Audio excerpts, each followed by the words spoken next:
So today we're going to be making one of my all-time favorite recipes, the beef fajita with either sweet potatoes or white rice. This recipe is super easy and I break down multiple options for you so that you can make this recipe with appliances and ingredients that you already have. This is a Gym Bros version of a fajita, so I'm not sure how traditional they are, but I'm confident this recipe is going to become one of your all-time favorites as it has become mine. So let's dig into it and let's get cooking.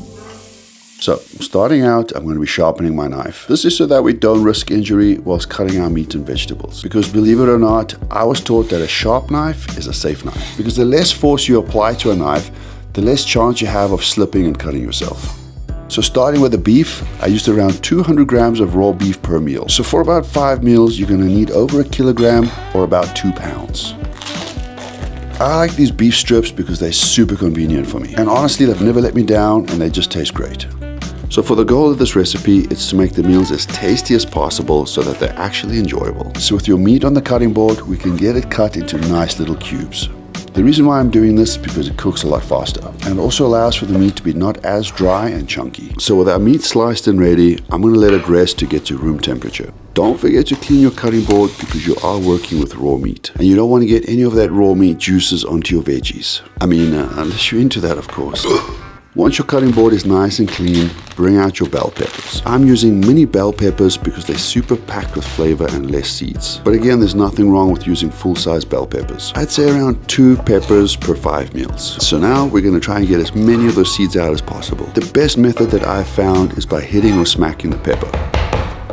Don't use a knife because of course you risk cutting yourself. Use your hand or spoon or something you like. All we're trying to do is get most of those seeds loose. Now slice open the top so that you can dump out all the seeds on the board. It's super easy. I don't know if the same method applies with big bell peppers, but give it a try and let me know. So now with cutting them, I recommend cutting your bell peppers into thinner slices. Try to keep them all a similar size so that they can cook evenly. Again, this is a Gym Bro recipe and I know it's usually made with thicker peppers, but this is my preference. Once they're all cut, grab a bowl, set them to the side because we're moving on to the onion. I use 1 large white onion per 5 meals, but this also works fantastically with red or purple onion. So now we're going to cut both sides of the onion. There might be a better method to this, but cut both of the ends off. And now put a little slit in the first layer and then peel it off.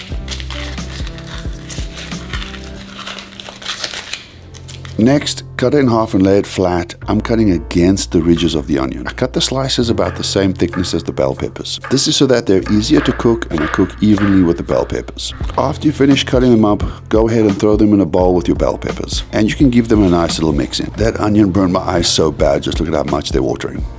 So now, moving on to our sweet potatoes for our carb sauce. I'm aiming for around 200 grams of sweet potato per meal, so that's about 1 kilogram of sweet potato. Start by washing your potatoes before we cut them. This is so you get that dirt, debris, and everything else off. Since these are thicker, I'd cut them into more even-sized cubes. This is so that some don't overcook whilst others undercook. The goal is about a 1-inch cube because anything bigger takes too long to cook. But again, this is all up to you. Because cooking is about learning, experimenting, and being creative. Once you finish slicing your sweet potatoes, we have 2 ways in which you can cook them. The first way, we just dump them in the air fryer. And we're going to season them with garlic powder and paprika. We're also going to spray it lightly with some olive oil and give it a mix.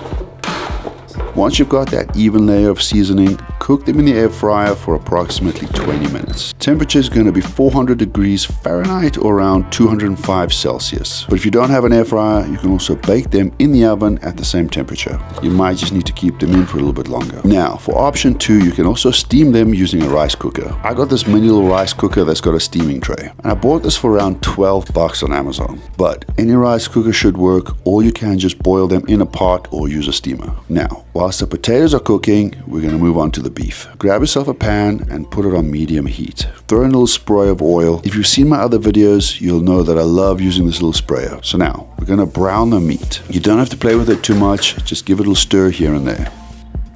This in total should take about 5 to 6 minutes, but it does depend on how much meat you have on. Now, with your brown meat, we're going to season it with the fajita seasoning. I use this Texas brand because it's never failed me. It's delicious, slightly spicy, but very well priced. I add the spices after it's browned because I find adding them when the meat is less cooked, It dries it out a little more, and we don't want that. Now, in the same pan, add all of your veggies and some crushed garlic. We're also going to add a little bit more fajita seasoning and a dash of salt. Once your veggies are done cooking, we're going to add our beef back in and mix it all together. Now, around this time, our sweet potatoes should be done as well. They came out a little bit crispy, and this is one of my favorite ways to make sweet potato. The seasoning just adds such a nice roundness to the flavor. So now it's time to dish our delicious meal. We're going to be dividing out our sweet potato and fajita mix into 5 meal prep boxes. I made 3 of them with sweet potato and 2 of them with leftover rice. I don't have the bad cilantro or coriander gene, so I'm going to be adding it to my meal for extra flavor and a little bit of color. And there you have it.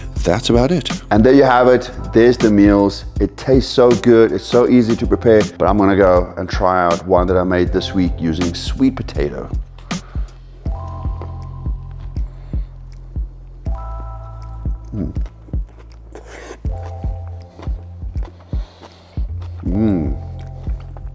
The cilantro was a nice touch. So the reason why I love these meals, apart from being so easy to prepare, it's just a break away from the conventional chicken and rice that I'm so used to consuming. We've got the peppers, it's got a nice little crunch to it. We've got so much flavor coming through from the fajita seasoning. It's got a little spice to it, so it's got a little slight little burn. And combined with the air fried sweet potatoes just makes it such an overall great meal. I hope you guys enjoyed this video. We are trying out a new style, so please let us know in the comments below. Hope you have a great week and keep working.